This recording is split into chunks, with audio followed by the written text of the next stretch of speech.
Okay, you are now live.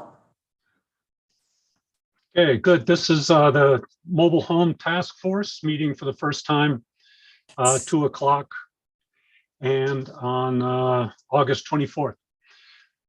So our agenda today is short. It's going to be to elect a chair, to review the committee's duties, and primarily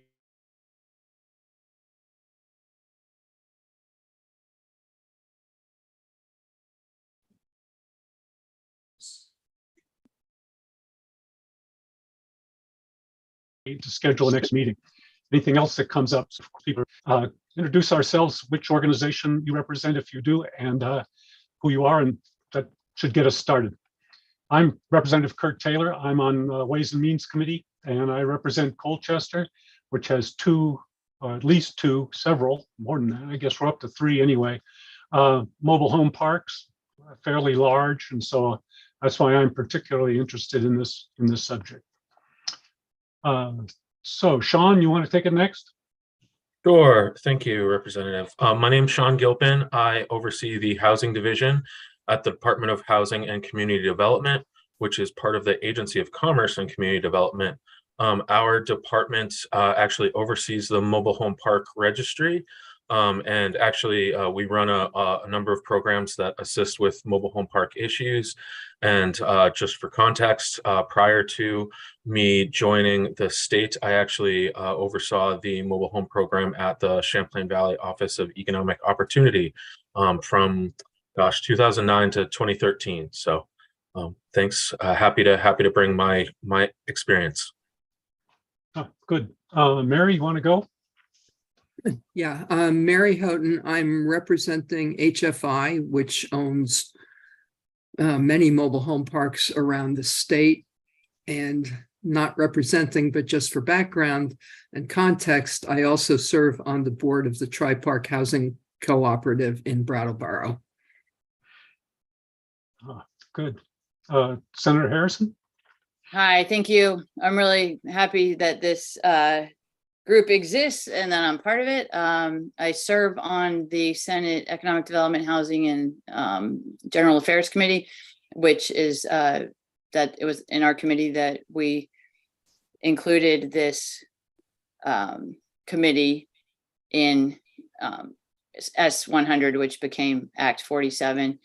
I represent Windham County, which is the home of Tri-Park. And Mary, I'm so glad you're here because I met Mary when we were both involved in Windham Windsor Housing Trust. Right. So there's a lot going on at Tri-Park. Oh, indeed. And I'd love to possibly do a field trip if possible. Sure. So great. So thank you. And then I'll tag Polly. Hi, I'm Polly Major. I'm the Director of Policy and Special Projects for the Vermont Housing and Conservation Board. And we've worked with primarily nonprofit and co-op parks across the state as a funder of units and infrastructure, working with Tri-Park right now. And so as we have a number of programs that serve manufactured home communities and are excited to be part of this conversation. Oh, good. Thank you. And thank you all for responding quickly and to the Google poll and getting this set up quickly. I know it was all done within a couple of weeks here, so it's good to get started on it. I wanted to make sure that we got the ball rolling. Okay, it looks like Tri-Park might get some attention from this committee anyway. Well, it already is. Good. Okay, the first order of business is the election of a committee chair. I'll take any nominations from anyone who wishes to nominate anybody if you want.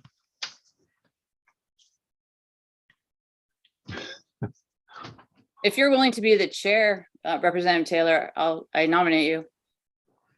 Okay, yeah, I can step in for that, I guess. Any further nominations or? Okay, I guess that closes the nominations. With only one person we'll have a vote anyway. All those in favor of having Kurt Taylor, myself, be the chair of the task force, please say aye. Aye. Anybody opposed? Oop, I'm getting an echo. No, okay, so that's taken care of. I will assume the responsibilities of the chair. I may want to be getting in touch with you individually so that we can figure out where you'd like to take this. We have a pretty large mandate. It's pretty wide. And I want to be able to narrow that down some and really target some things that we're going to work on so that we make progress. I would really like this to be an effective task force. I know sometimes they get bowled over by other things, but I'd really like to keep this front and center and get the work done on it that we want to get done. So with that in mind, we can review the Act 47 statute regarding the mobile home task force. Do you want to do that, Charlene, or do you want me to, or is there somebody?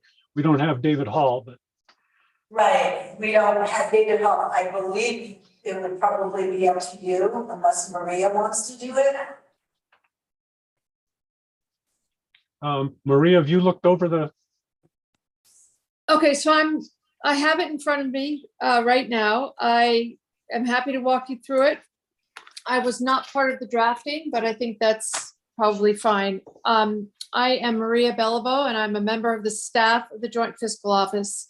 And during the session, I staff the House Appropriations Committee. Okay, so in Act 47, Section 32 is the section that creates this mobile home task force. It delineates the membership. And then in subsection C, it talks about the powers and duties. So the first thing that the committee is charged with is to study the current landscape for mobile homes and mobile home parks in the state. And that includes several things.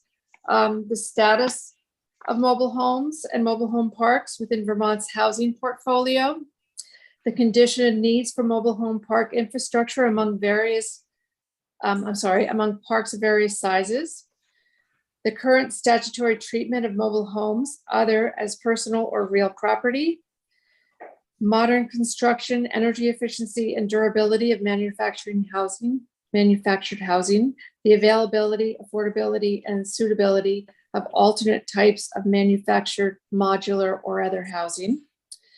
The type and scope of data and information collected concerning mobile home residents, mobile homes, and mobile home parks, and opportunities to make the data and information more centralized, accessible, and useful for informing policy decisions.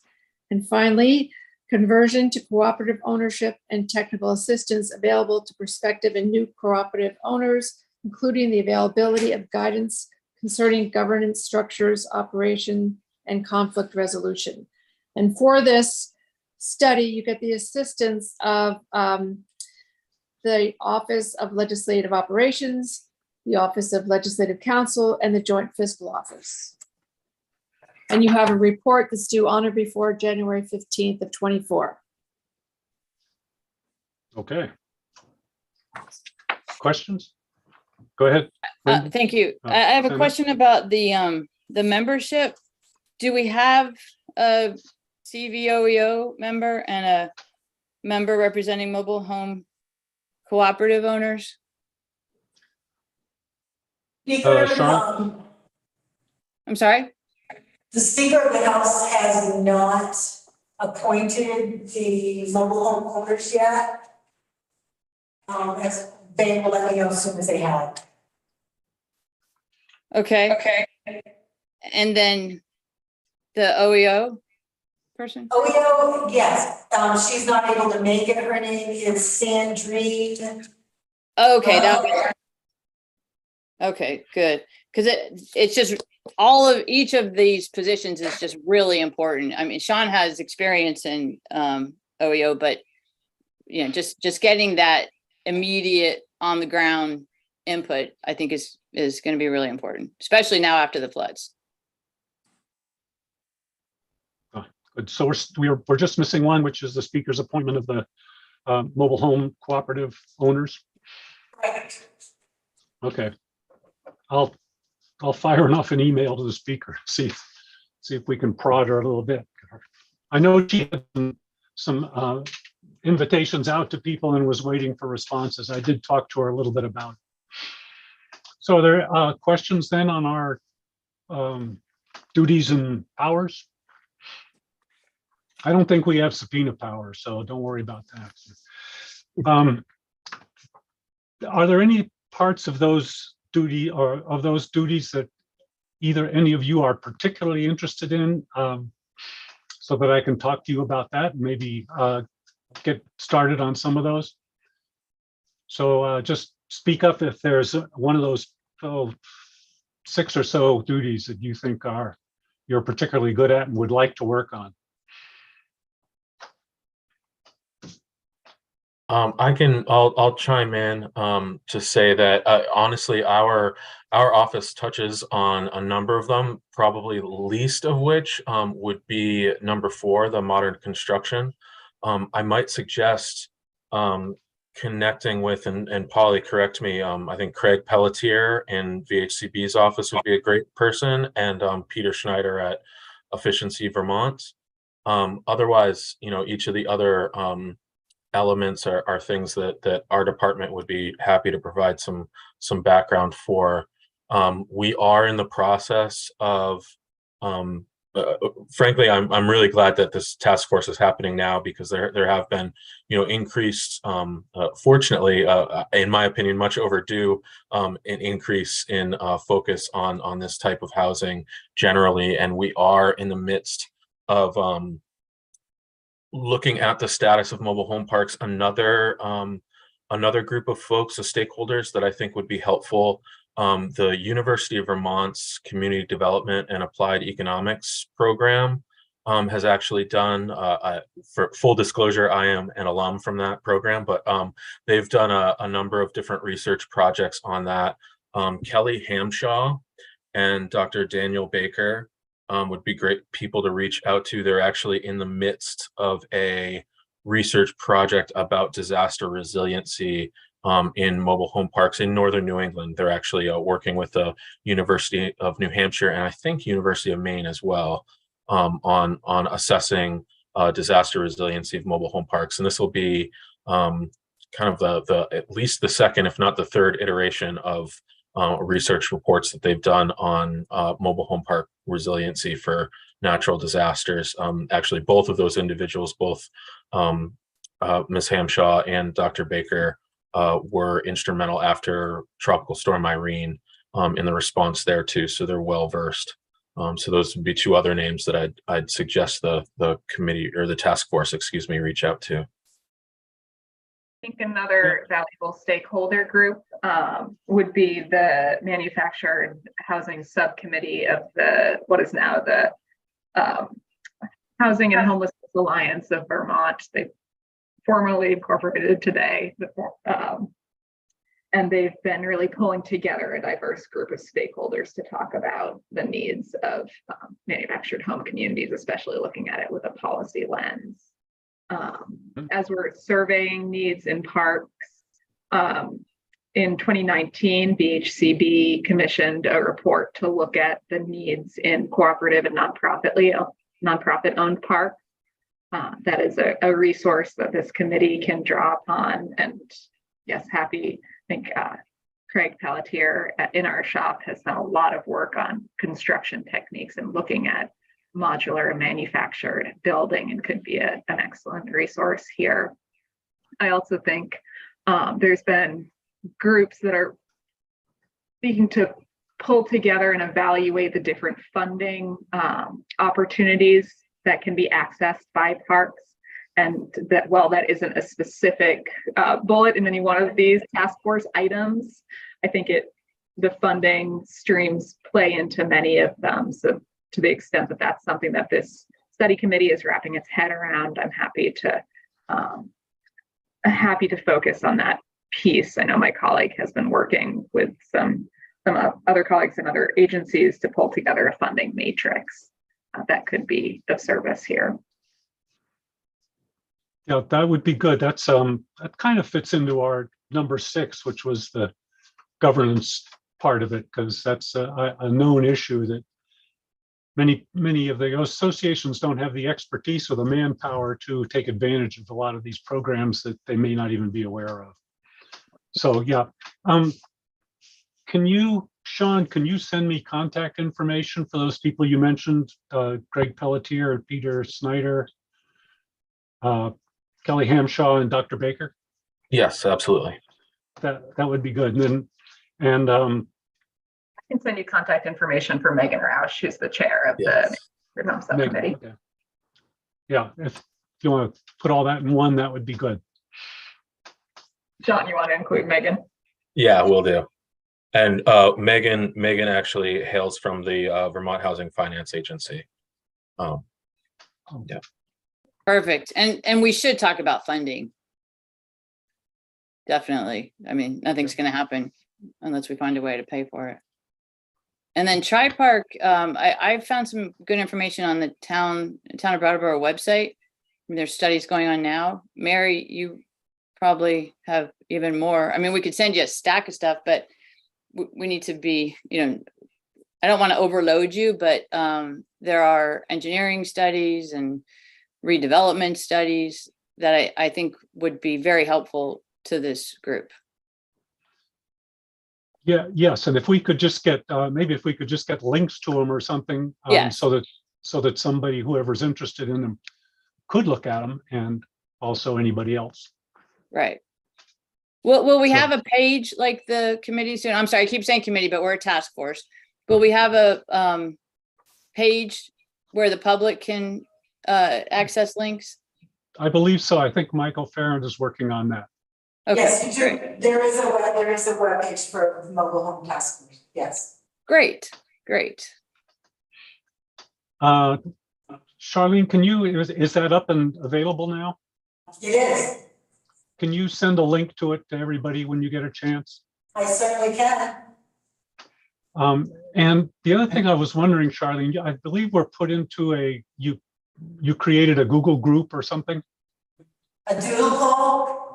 Oh, no, the poll, that's okay.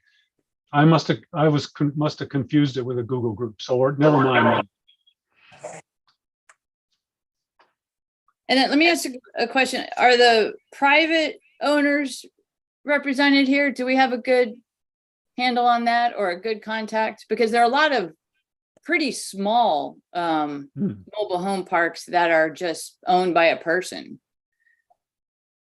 Right. Does John, do you have are those on your list? So we do have contact information for all the mobile home park owners in our registry. There's not really sort of an association, so there's not any one point person, but I can speak with some of my colleagues and see if there's folks who would be able. I'm sure there's certain people that would be able to speak to that. Although frankly, many of their concerns will be quite similar to the nonprofits, except for the fact that there's some funding availability that's limited to nonprofits and co-ops that isn't available to the private for-profit groups. But yeah, we can find some folks, if particularly if there's maybe a specific meeting or certain questions or survey or things like that we want to reach out and get some information on. My office can facilitate that. Great. And Mr. Chairman, I want to ask John another question. I don't know how formal we're being. Go ahead. Yep. Will the information that you provide us initially have the number of, I'm not sure what you'll have, but I hope that it will have the number of units, the number of parks, maybe where they are, how many are in private ownership, how many are in co-ops, how many had flood damage. Is that a reasonable expectation, or what were you thinking? I can certainly provide much of that information. A lot of it's actually we have on our website, and I can put a link to that in the chat. We do maintain the mobile home park registry, which it's a snapshot. It's an annual registration that all the mobile home parks are required to have. Our mobile home park page, which I'll put in the chat right now, actually has quite a bit of information about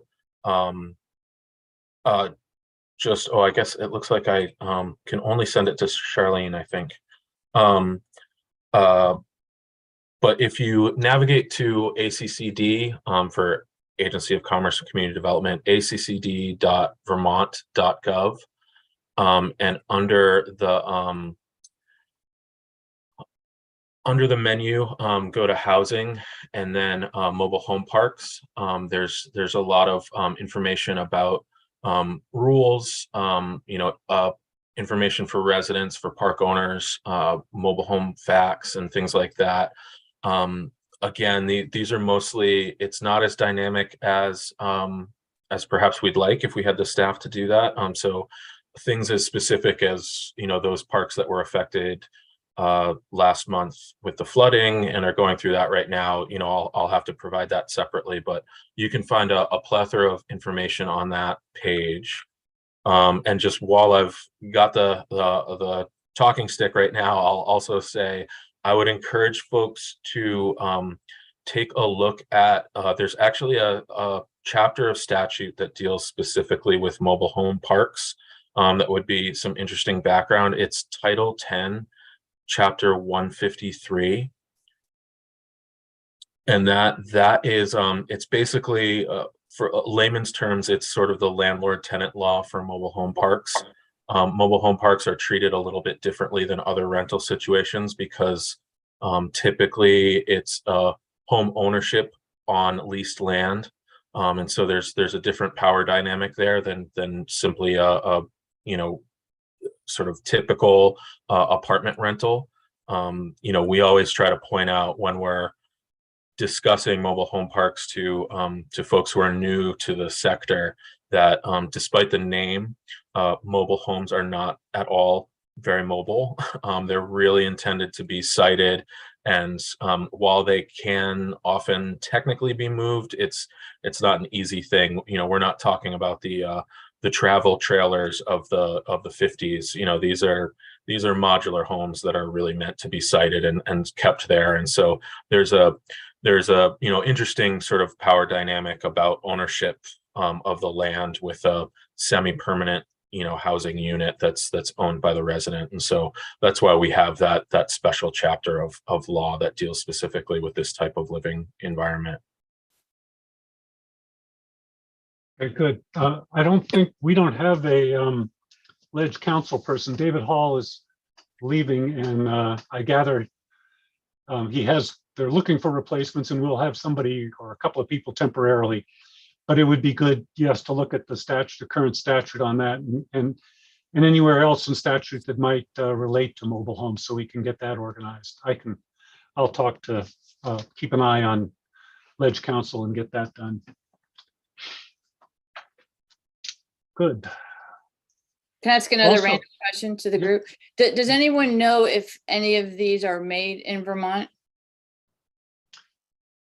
We do not currently have any manufacturing facilities in Vermont. Historically, there have been a few. I'd have to ask around to get some of that data. It's a little bit before my time. There are, and I don't know, we can get into the weeds pretty quickly, but there are some alternatives that are being manufactured in Vermont. The Vermod is one such thing, which for all intents and purposes looks like a mobile home, but is not legally a mobile home. And I should say, and you'll note this when you look at that chapter 153 in Title 10, but Vermont statutorily uses the term mobile home.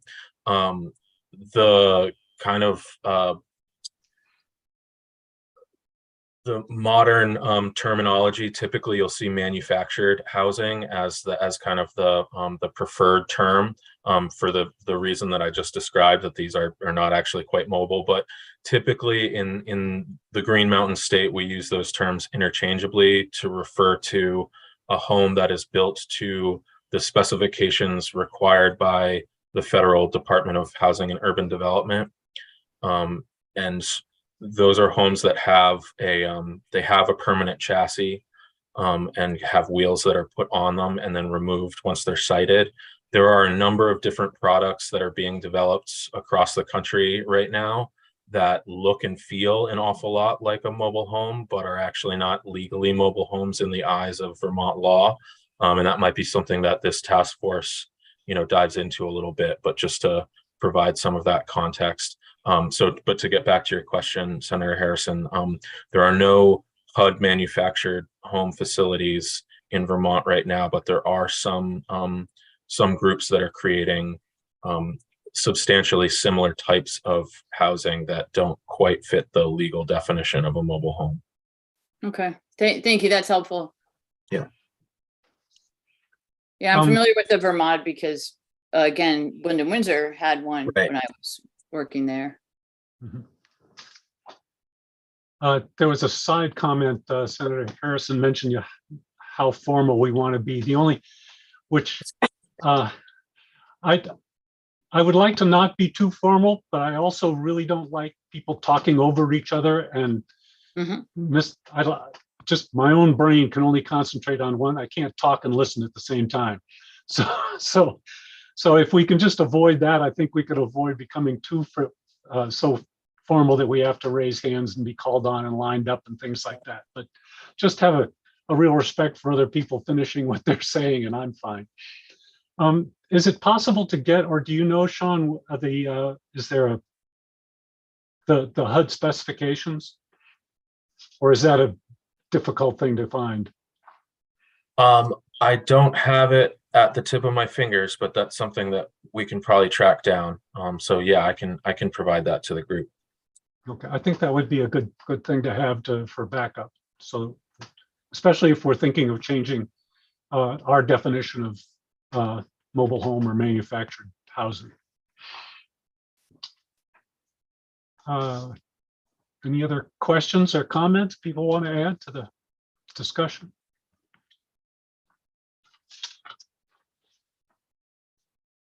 In that case, we should probably talk about the next meeting, and I think I will be reaching out to each of you individually anyway prior to the next meeting. So keep in mind, things that you would like to make sure that we cover, so that I can ask and organize things so that we do cover those. Particular things you're interested in, also any data that you think is missing. I know that I've seen the webpage that Sean is talking about, and there is a good deal of data in there. How many units there are, how many are vacant, how many are, things like that. But other information that, and especially if you take a look at that page and say, it'd be really good to have this, then let me know or start a list of data that you think would be helpful for our investigation. And then we can see whether some of that can be tracked down, at least on a sampling, or when we're talking to mobile home organizations, to make sure we cover a couple of data points as any of us are talking to them. It might be helpful. So scheduling the next meeting. Probably I'm thinking somewhere near the end of September. And probably if I can get things organized, a little bit longer meeting, maybe a couple hours. Because if we have information that could be presented and discussed. But I'll try to organize that. What's the availability of people the last week in September? I can send out a doodle poll for the last week in September if you pick some Okay. times. Like, do you want to have the meeting from 10 to 12? 2 o'clock was good with Senator Harrison anyway. Does any other people have particular times that they think are good or bad? Go ahead. Just 2 o'clock was the latest that I wanted to meet when I was away, but I'm on the 29th. I'm in town. I'm actually I have a transportation board meeting at 9 at the State House. And the 28th I'm around, but yeah, I think if we do a doodle poll, that would be good. I have a question, please. I think it's for Charlene, is just when I guess we're able to not meet in the State House, obviously. But my other committee does have to meet in the State House. And so we couldn't do an off-site meeting, but can this task force do an off-site meeting? I'm just thinking about scheduling something at Tri Park or somewhere else. I believe, yes, you can do an offsite meeting, but be aware that you can only do 3 Zoom meetings. Representative Harris, Senator Harrison, and Representative Taylor, for this meeting, because remember you were given 3 Zoom meetings for each committee that you're on. So. Oh, and this counts toward that This allocation. counts towards one of them, so you got 2 left. But the offsite would not be, it would be a regular meeting. Well, that's interesting. Well, then if the 29th worked for folks, then I wouldn't have to use one of my Zoom cards. Wow, that is, okay, thanks for reminding me about that. Charlene, does that mean that if there's a on-site meeting with a Zoom, with other people zooming in, does that count as a Zoom meeting? It only counts for you, representative and senators. You only have 3 meetings that you can do a Zoom for. Oh, okay. So if we have an on-site meeting with myself and Senator Harrison, then Yeah, that that's doesn't just count. considered a regular meeting. Okay, So, Okay. so this meeting does count. yeah, because This we're all meeting Zoom. doesn't count as one of your 3. Go ahead, Mary. I don't know if this is true of anybody else, but I have trouble hearing what Charlene is saying. People who are on Zoom on a laptop, I'm fine with, but the Zoom from a meeting room is always hard for me to hear. Yeah, the echo is pretty bad. It's, I'm the only one in the room, that's probably why it's echoing. so I'm good on the 29th. How are other people on the 29th? Looks good. I'm flexible at the moment. Yeah. I'm fine. And what time, your meeting was in the morning, Senator? Yeah, thank you. It's at 9, but it's the transportation board and it could go till 11. So if we could meet at 12 or later, that would be Okay, better what- for me.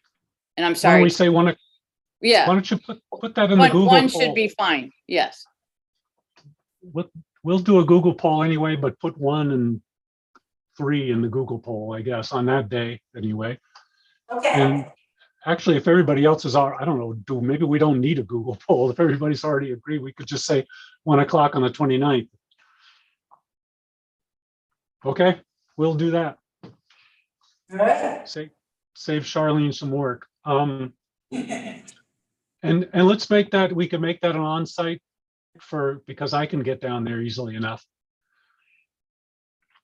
And then other people can zoom in if they need to. Okay. Does that sound good? Okay. 29th at 1 o'clock. Okay. I will send out a confirmation to you guys.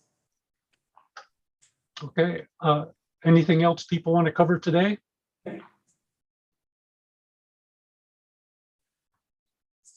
Okay. I don't know if we need motions to adjourn or not. How formal are we with regard to voting, Charlene, do you know? I do not, that would be a question for the council. Okay. Well, we'll cover all our bases. Can I have a motion to adjourn? So moved. I'll Okay. second. All those in favor? Aye. Aye. So at 2:37, we adjourn. Thank you very much for everybody for coming, and I appreciate your work on this. I'll be Thank reaching you. out to you. Thanks, everyone. Thanks. Bye.